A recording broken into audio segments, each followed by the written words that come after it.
Rub the sun or lick the moon. Scoop up your sunlight and moonlight teas. Link is down in the description. Bruh, it's either or. You decide. Hello, everybody. Welcome back to the tier list video here today.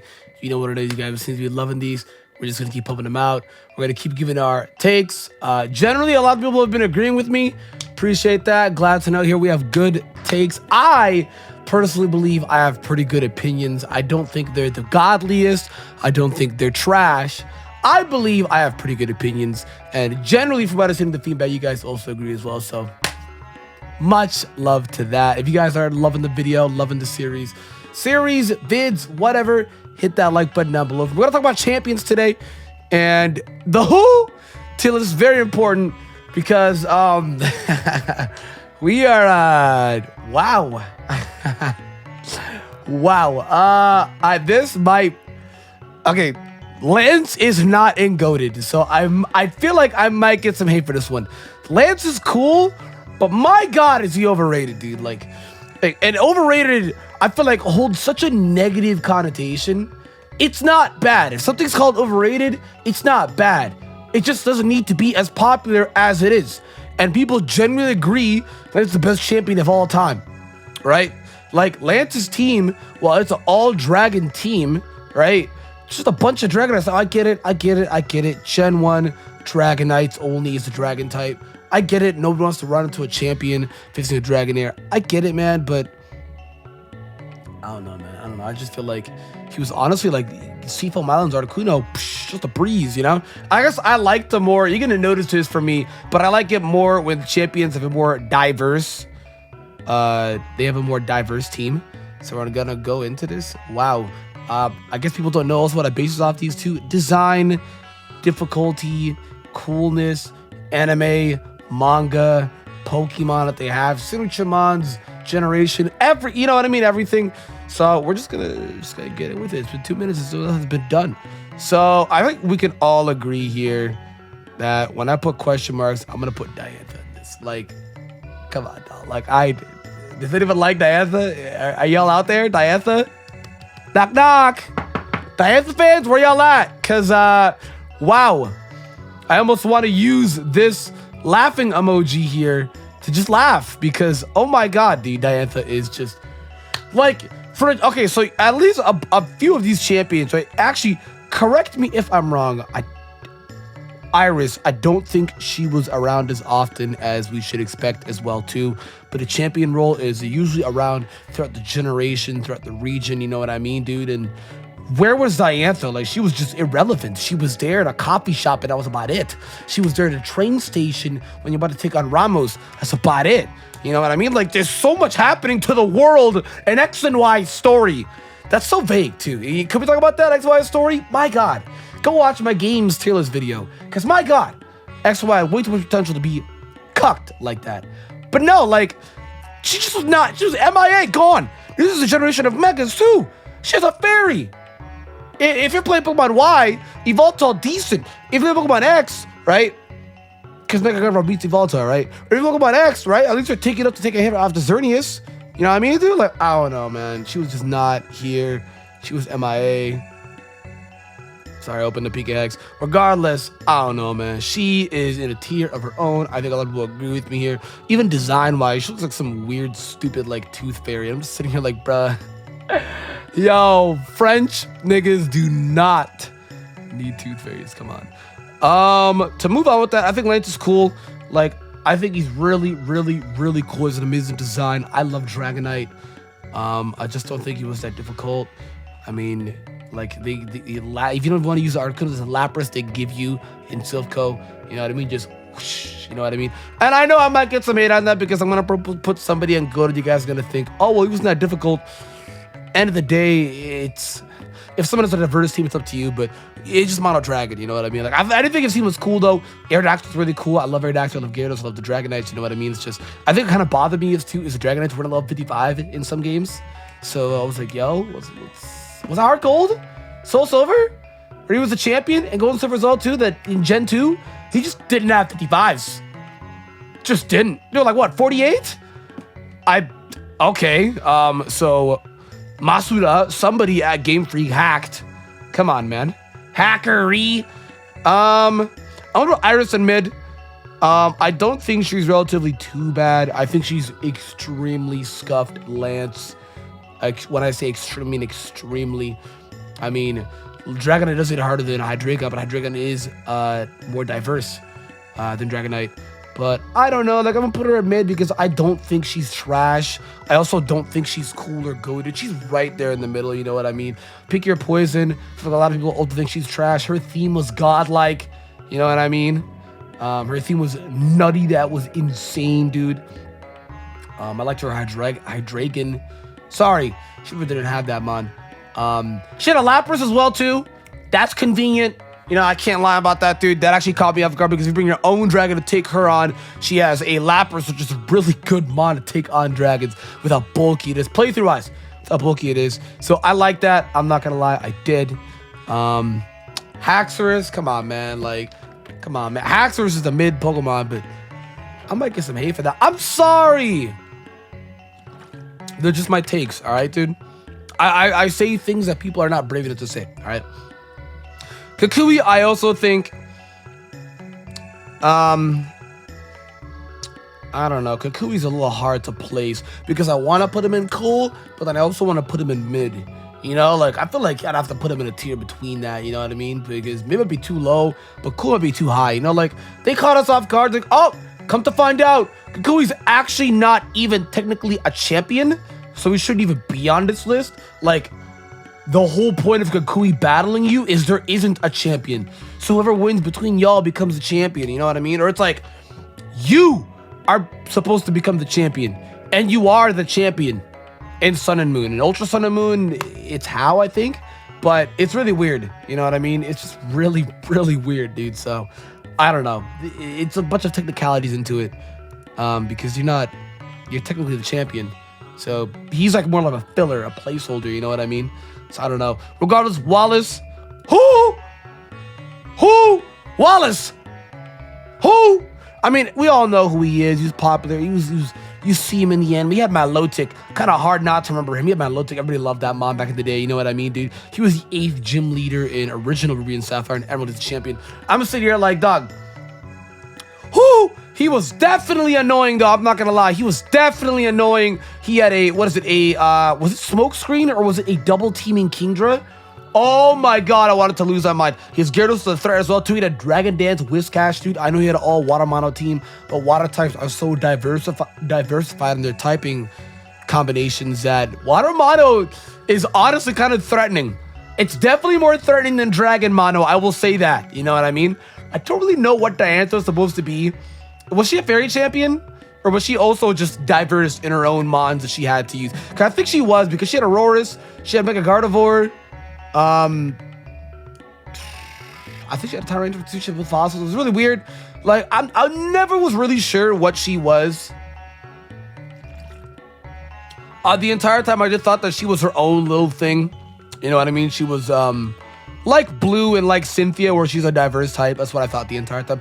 I could be wrong. Somebody let me know if I am. But for me, personally, I played the game multiple times. I've always thought she's just kind of like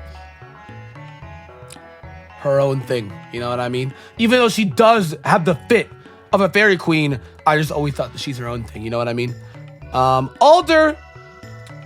God, I'm sorry for everybody. Like, he gotta be mid. Like, he is... Okay, like, his character design is cool, dude. I love what he does for the region. What holds him back is his team, dude. Like, I'm sorry, but, like... He's very relevant when it comes to the region, but as a champion, very irrelevant. You know what I mean? Nobody sits down and talks about, oh, you remember Alder? Remember Alder the champion? Like, nobody sits down and talks about that. You know what I mean? I know someone's gonna be in the comments, oh, but yes, they do. Okay, maybe in your experiences, but in a grand scheme of things, dog, like, no, I've seen multiple debates on champions. Nobody talks about Alder. I think he is, honestly, a great champion. He's just awful when it comes to his mons. He had, like, what, like a Bufalin, a Scavalier, a Volcarona. Like, I'm just sitting there like, bruh.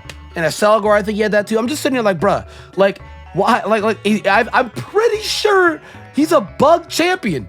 Like, he has a lot of insects. Now, correct me if I'm wrong. He has a lot of insects, So the entire time I've assumed that he's a bug champion, which I personally, I love bug types. I've always loved bug types. I always have. Top 5 types for me, dude.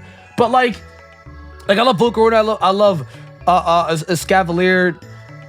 That's some kind of amp. But his team, dog, like it's not difficult. It's actually a breeze. I would arguably say, actually, no, he's definitely the easiest champion to take on throughout everybody on this list. Like, actually the easiest, you know what I mean? Like, it's so painfully free, it hurts, dude. So I'm sorry, Alder fans. I mean, you have to acknowledge the flaws of things that you like, you know what I mean? You have to. You just have to, you know? That's like Charizard fans. Y'all gotta acknowledge your times for weak to rocks. So, I don't know, whatever. Cynthia, come on, bruh. Let's go. Dog, you can go to any comment section of a remix of Cynthia Theme HD, any variation of Cynthia Theme. Everybody's in the comments just talking about, oh, I'm traumatized from the body bag. Say what you want about, oh, I actually don't think she was that hard. Shut up. The majority struggled with her, especially when you're like 8 years old. You are definitely going to struggle with her. All right? I can definitely tell you that I did. All right? Her team is juiced. She is the most difficult champion, period. There is nobody else stronger than her as a champion. She has Garchomp. She has Lucario. She has Roserade. She has Milotic. Dog, her team is juice. I think she gets a Togekiss in Platinum. And they remove Togekiss Gastrodon in Platinum. It's like a few variations that are changed in Diamond Pearl and Platinum. Regardless, her team is juice. Her level's high. She has 60s, dude. Spiritomb is a mom with no weaknesses as well, too. And she leads off with that, like, dog. She is by far the strongest champion we've ever gotten, ever. The only people that deny that are people that think that she's overrated. I mean, personally, I stand Cynthia. And I could even tell you, too, that she's a little overrated. You know what I mean? Because when it comes to the coolest champions, dude, like, who am I kidding, dog? She's the coolest one, dog. Say what you want about me, man. She is raw, man. We don't even got to talk about it. And the next one, my boy, Blue. Another diverse GOAT, dog. My man's had everything, dude. He had type diversity. When you face him in Fire and Leaf Green, I personally struggled with this boy a lot. All right, he took me out time after time, dude. I was properly leveled. I had a good, diverse team. He took me out. And then I put a Dojo on the squad and beat him, you know, and I chose Blastoise, he had a Venusaur. So Dojo just came through, man. You know what it is, dog. But I'm telling you right now, guys, all right, these two are easily some of the most difficult champions we've ever gotten. That's why I say Lance is a little overrated, because people say that he's the strongest because of all these dragons or whatever it is, or they say that he's the coolest or the toughest or the best design when you have Blue and Cynthia. Like, Lance is a cool design, don't get me wrong. I just say Cynthia is a better design, you know what I mean? Like, it depends what you want. Again, design-wise, it's subjective. So at the end of the day, it really just depends what you prefer. Do you like a goth queen that's really powerful and it's really wise, or do you like your warrior dragon spirit? You know what I mean? Like, they're very different. So it depends what you like, you know what I mean? Versus Blue, he's like an at-home rival that ends up becoming that guy, that nigga, you know what I mean? So, you get it. Steven goes to cool. I think out of everybody on this list, Steven, and this is my opinion, I think Steven has the best champion theme of all time. That champion theme is Flames. I played Oris. I played multiple Gen 3 games. I played Coliseum, where it's even in there as well, too. Dog, it is Flames. It's actually so heat. How much of a masterpiece whoever at Game Freak created Steven's theme, dude. Even in Oris, it sounded gorgeous when it was orchestrated. Actually the best theme, dude. Iris theme, extremely underrated. I think she's top 3 themes. I think it's Steven, Cynthia, then Iris. That's why I say Link's overrated again, dude, because people say it's the best champion theme. Wrong. It's just Red's theme. So, yeah, I think it's Steven, Cynthia, and Iris when it comes to themes in that order. Wallace, also up there as well, too. But, bruh, actual flames, dude. Literal flames of a theme, dude. Actual Dawn, a goat. Next up, we have Kukui. You know what? I'm going to put How in mid. I don't think he's an awful champion. I don't. I just don't think he's a great champion either, because in a different timeline, as an Ultra Sun and Moon sets in this timeline, he actually became the champion, and we were not, because in Sun and Moon, the more accurate timeline, that accurate in the aspect of that we know, because it's the first one that we played, it's the first one that came out. We are technically supposed to be the champion. You could look it up. I'm not going to sit in and make a 30-minute video talking about it, but how it goes is we are technically supposed to be the champion. You know what I mean, dude? Like, Kui's taking us on. It's just he feels that champion role. He's like a filler. You know what I mean, dude? In this timeline, Ultra Sun and Moon timeline, How is actually a lot more serious. You can tell from the differences between Ultra Sun and Moon and Sun and Moon, and he's actually the champion here. And I mean, that's why I said he's like mid difficulty. You know what I mean, dude? It kind of sucks because I put Alder here. Like, I can't say Alder isn't who, because he's very relevant throughout the region, especially in Black and White 1. He's constantly there. He's constantly assisting you, constantly showing that he's loved by the people. Like, he's an actual Hokage. You know what I mean? People love him. So I can't say who. You're very aware of who Alder is. He's very relevant in his game. But in the grand scheme of champions, like, if you see all these guys, not so much. Like, he's very relevant as a character, not so relevant as a champion, if you know what I mean. You know, like, that's the best way I can word it, because I don't know, man. Like, he didn't stick as hard as a champion as he did as a character. You know what I mean? I feel like Leon is going to be the exact same thing like Alder. We already know is going to be Gigantamax Charizard. So just bring a rock type, guys. Bring a rock type, okay? Roly-Poly is there. Bring a rock type. Scorpio is probably going to be able to learn Stone Edge. I hope. Bring a rock type, dude. You know what I mean? So, whatever, dude. And then last but not least, Kukui. I think he also goes in mid as well, too. Kukui is cool, man. Who doesn't like Kukui? I'm into the whoosh, the whip, you know what I mean? I'm not gonna lie, dude. I think Kukui is an amazing professor, and I think it was a good twist that the professors actually ends up being a placeholder for a champion. You know what I mean? I mean, canonically, Professor Oak at one point was a champion. He was a god-tier trainer. He bodied everybody in that league and the champion. Champion for a little bit in his youth. Retired, you know what I mean? And so it was actually really cool to get to see a professor that actually was a temporary champion for a little bit too. That placeholder was really cool. I can't lie, dude, because we saw that in Gen 1 where Oak talked about that Agatha's foreshadowing. So it's really, really, really cool. I can't lie. But now this is it. This is what I think, guys. So let me down below if you guys agree with me or not. Regardless, hit that like button down below if you guys enjoy these. If you get 1,000 likes, I'll pump out another one literally Friday. You guys will get one ASAP. So hit that like button down below for me, guys. Subscribe, and I'll see you guys next time.